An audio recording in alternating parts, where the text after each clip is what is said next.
Somewhere in these mountains, there's a man buried inside a boulder, sealed there by his own brother. Deeper in the canyon, there's a lost gold vein, one that killed the prospector who discovered it and the man who went searching for him 30 years later. And not far from there, two young store clerks were murdered for just a few $100s. All of it in a town that once held 6,000 people and today has just 8. This is Mogollon, New Mexico, one of the most mysterious ghost towns in America.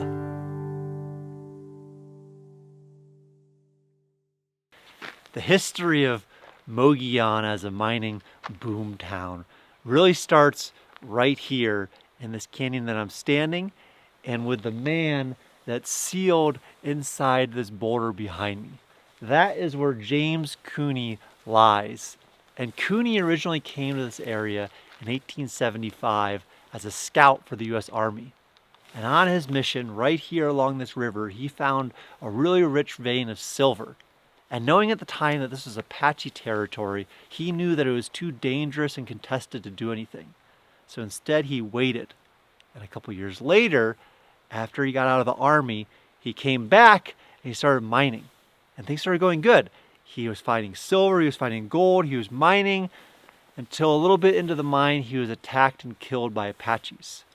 And his brother, hearing this news, just couldn't bring himself to bury James after all the work that he did to find this mine. So instead, they drilled into this boulder you see behind me, put James in there, sealed it with concrete, and that is where he still lies. And this original strike by Cooney started a mining bonanza in this area of western New Mexico. Thousands of miners would flock to this area, and eventually the mine that Cooney originally found would pale in comparison to the mine right up the road in Mogollon. But today, that's what we're going to explore. The history of this part of New Mexico and the legacy that Cooney began. It's crazy to think that there's a person sealed inside of this. And this was right by the area where Cooney was attacked and killed. I've long said that if I were to die in a mining accident at Cerro Gordo, I would want them to seal the shaft and just leave me in the mine. So this is somewhat similar. But I don't know that I've seen too many instances of people being inside of a boulder. But the man that's in here, James Cooney, started a huge mining boom in this area. So we're going to go right up the road and find the big mine that started it all.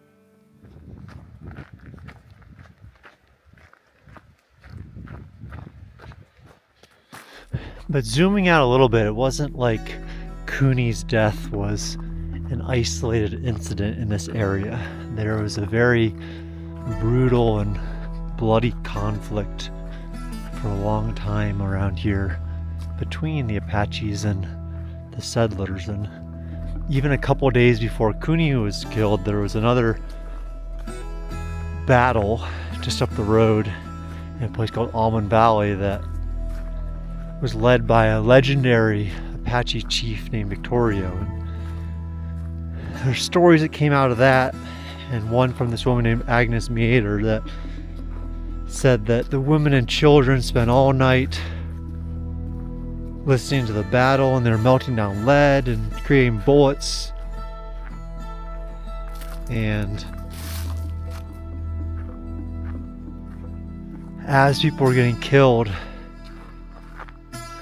it was James Cooney that had ran up and tried to warn them as it was really going on, and then a couple days later he was murdered himself. And so,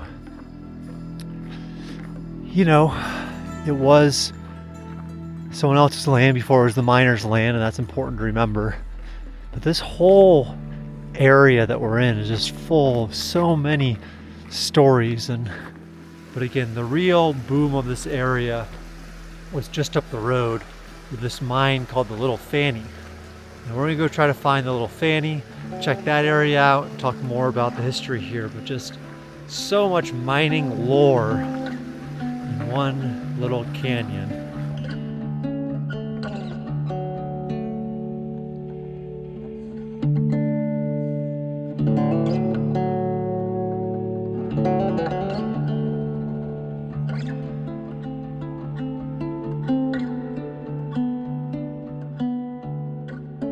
So the main town, Mogollon, which is where we're headed now, is not fully an abandoned ghost town. It's one that some people live in seasonally, I've heard, and there's sometimes businesses there and other things, and I'm excited to see that because part of my motivation of going on this road trip has been to get inspiration, because I own an abandoned mining town in California called Cerro Gordo, and over the past 6 years I've been working to restore that and come up with what it's going to be in the end. And so this winter I've been going on road trips to fully abandoned ghost towns, to tourist ghost towns, and everything in between.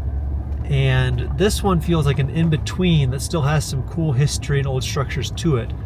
And so when we get there, we're gonna look around and see what type of inspiration I can pull from it, because it's not a decision I take lightly. I want Cerro Gordo to be right, down to every piece of wood that I use, the types of wood, the color of the wood, and it's something that I take very seriously.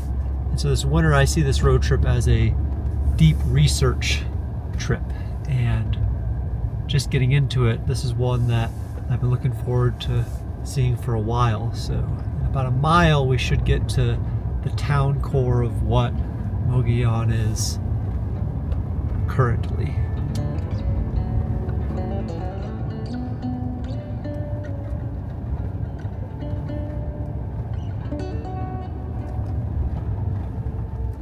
So this is what all of that obsession and initial strike built.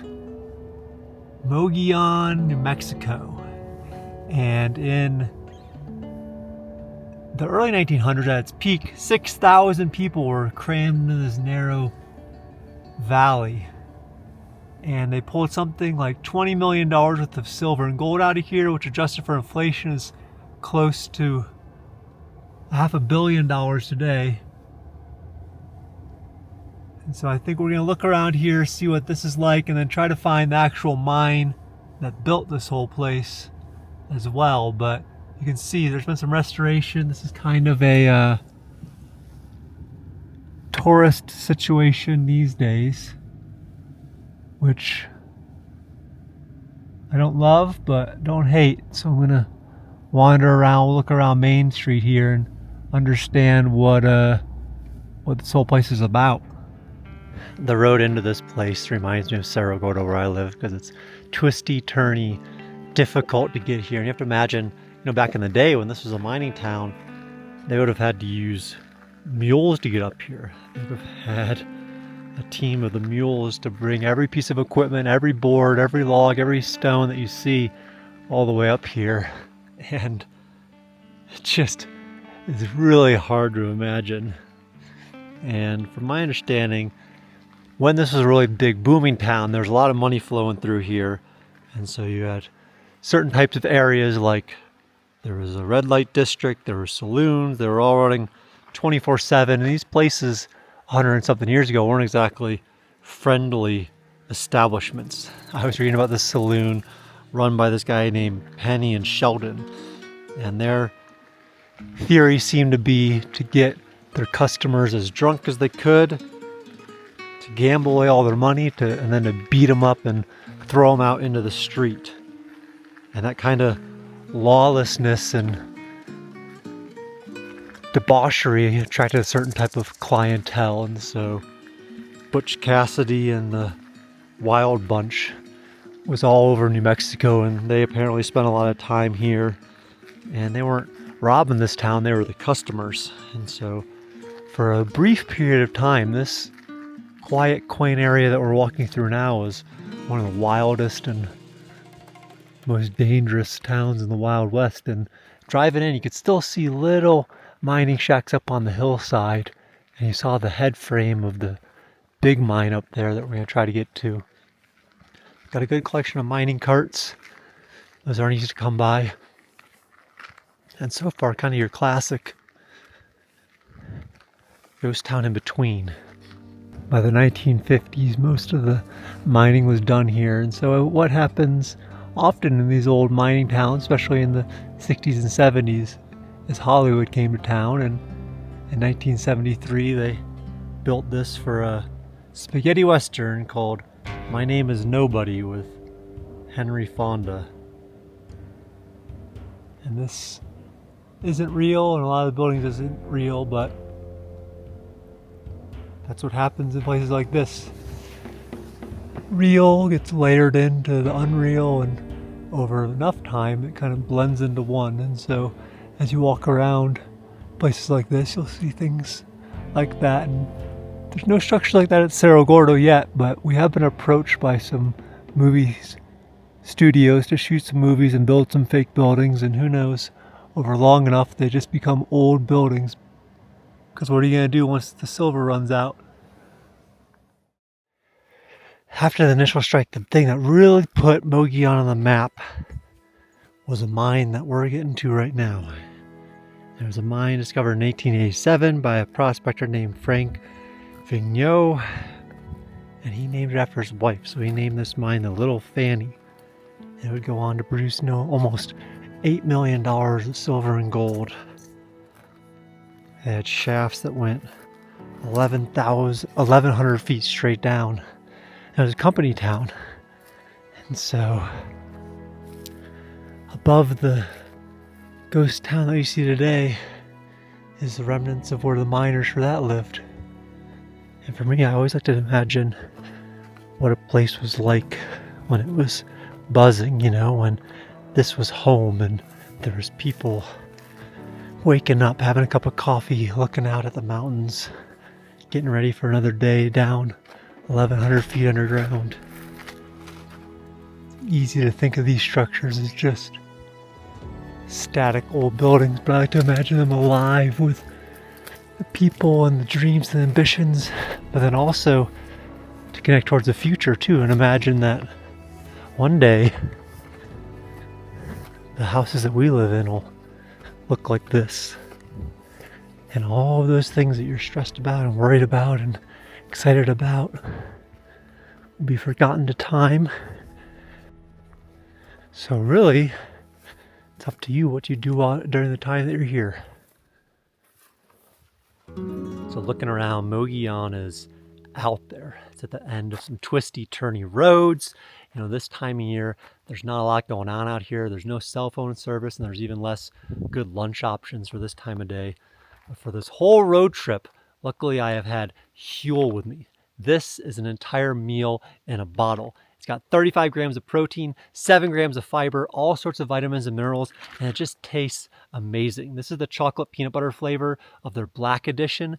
And if you're looking for lunch that's convenient, nutritious, inexpensive, and just ready to go, I hope you'll give Huel a shot. They're giving anybody watching 15% off your first purchase of $50 or more. All you have to do is use the code Brent at checkout, or go to huel.com/Brent and they'll hook that up. Again, super convenient when you're in the middle of nowhere and you want a whole meal while you're on the go exploring. So give Huel a shot. It's great. It's been a game changer. Huel.com. Oh, wow. Cyanide. Cyanide is used to get the gold out of the rock. Cyanide can dissolve gold out of rock, kind of like sugar and water. Then the gold and the cyanide go to the bottom, where there's a collection pan. Then you take that out. Then you get rid of the cyanide and you're left with gold. But obviously cyanide is a hazard that's caused a lot of destruction in buildings before, so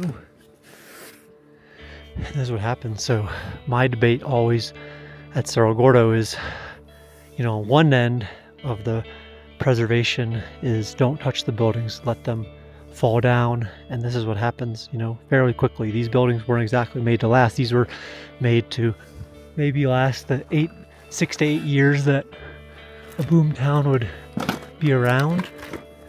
And then after that, everybody would pack it up and leave. So these weren't built for longevity. So that's another reason why you don't see as many old mining towns, is because they're never built to last to begin with. And so one end of the spectrum when you come to having an old mining town is no preservation. Just let nature take its course. And this is the result. The other end of it is full preservation, where you're fully restoring the buildings. There's also in-between paths you can take, like Boulder State Park in California. They have something they call arrested decay, where they will not continue to improve the buildings, but they'll preserve them exactly of how they got them in the 1970s. And the main thing they do to preserve that is the roofs. The battle with any old mining camp and the buildings is moisture. Moisture getting in does the buildings in pretty quick, but if you can keep the roofs good, the buildings will last longer. And I talked to the maintenance coordinator at Bodie, and he said that his main job is keeping the roofs intact. So here you can see that's pretty cool. They used logs as well as timber, just whatever they could out here. But these buildings don't have very long left. You know, the neighbors has already fallen down. But this is what gives you that feel of being a ghost town. And I think a lot of people want to see that. They don't want to see fully preserved buildings like they might see at Calico or kind of these more commercial Disneyland type ghost towns. So I'm torn. You know, I'm curious what your approach would be if you had old structures.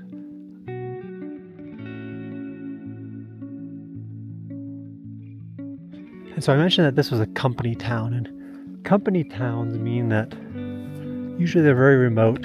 So everything that a miner could need or want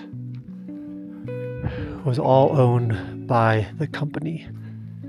So the buildings, the houses, the general store, it was all meant to keep the money insular just in that town, so that the owners would really keep it all. It was really a form of indentured servitude. And oftentimes what they would do is they would produce something called scrip, which is their own currency. And they would pay the miners in this company's scrip that the miners would then have to pay and spend at the company's store that had inflated prices. And if they ever tried to leave, they would get a terrible exchange rate for their scrip. So it was really just a terrible situation for the miners themselves.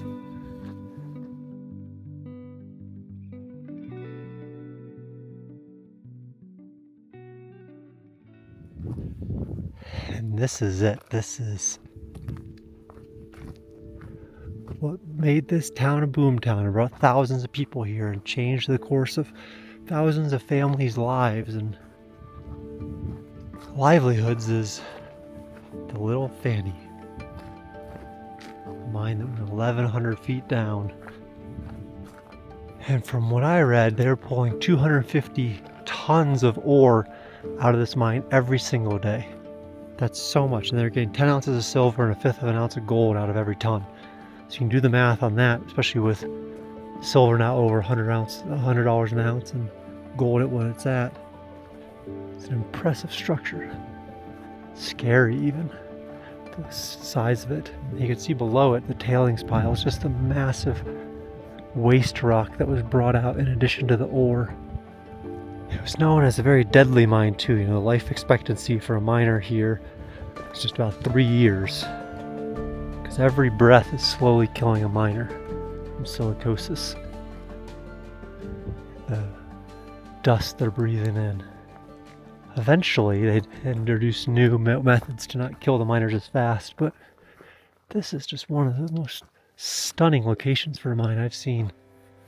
Just with these beautiful New Mexico views and that little notch looking down the valley. This is a special place.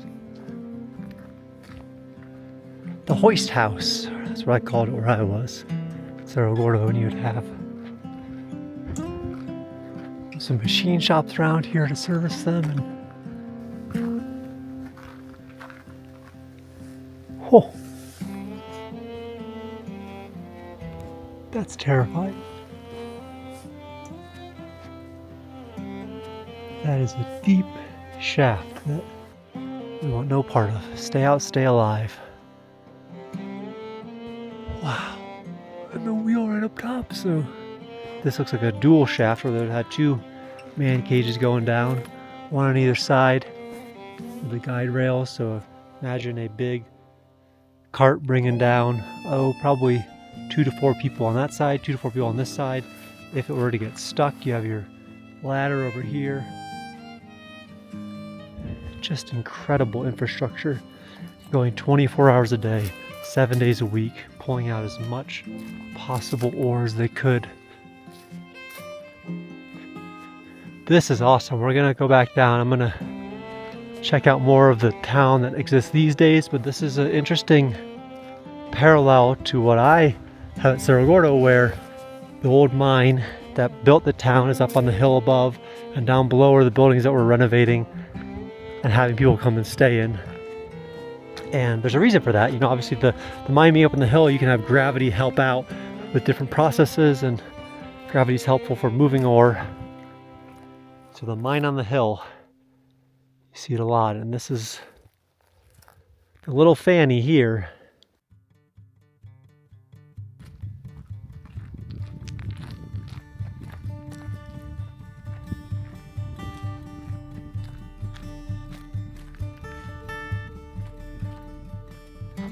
If you want to know what life is like in a mining town, for real, you don't look at the old cabins or even the mines, you look at the graveyard and you try to look up how some of these people died.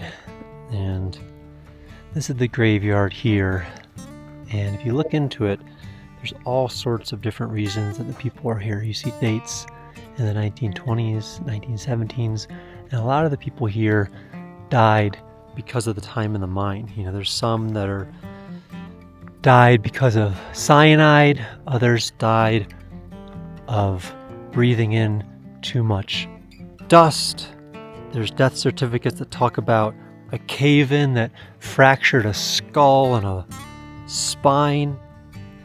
And as if mining wasn't deadly enough, the Spanish influenza came through this town in 1918 and claimed a lot of lives. So many so that they had to bury them quickly. And a lot of these are just unmarked. I like to go to these places again just to have that sense of memento mori, that sense of you will be here as well, and what are you going to do with the time that you're given on Earth, and what are you going to spend it on? Are you going to spend it bickering about something that doesn't really make sense or matter, or keeping up with the latest celebrity news, or are you going to try to do something in this very limited time that we have? And I think nothing reminds you of that as much as going to a cemetery. And again, I really like to look up any newspaper articles or death certificates of people from that town. It just humanizes the black and white photos. I think that's something that's really important. And throughout the years, Mogollon suffered the fate that many mining towns suffered, and that is fires. There was a massive fire here in 1894, another in 1904, then 1910, then 1914 that burned down something like 19 buildings. And just as they were getting on their feet again, a flood ripped through this canyon and washed out even more buildings. And eventually they realized, hey, we have to stop doing this with wood. And that's when these adobe structures that you see around me started to come into play. But this is just another town that shows the stubbornness of the miners and those who came after them. Somebody kept coming back time and time again thinking, hey, there's more to that town than people see. I think that there's still another life left there. And obviously I resonate with that as someone who purchased an abandoned mining town and feels like I see more life left there. And so I resonate with that feeling here and in other mining towns that I visited. And I think this has been helpful. You know, I saw some things here that I liked, some things that I didn't. I really liked how they leaned into the history, the old mine, things like that. I wasn't the biggest fan of some of the newer restaurants that have been built, things like that. But I'm curious for you guys. Now that you've seen this town, what resonates with you? What doesn't? What should I bring back to Cerro Gordo? What should I leave here in New Mexico? Let me know. And if you like this one, I hope you guys subscribe, because there's a lot more ghost towns to come in states all across the country. I'm going to be going to some that take multiple day hikes to get into, others that are super off limits that I had to work really hard to get permission to go into, others that are hanging on by a thread, and others that are just still like the day that everybody left. So stay tuned, a lot more ghost towns to come. I really appreciate you guys checking out this video, and I'll see you guys next time.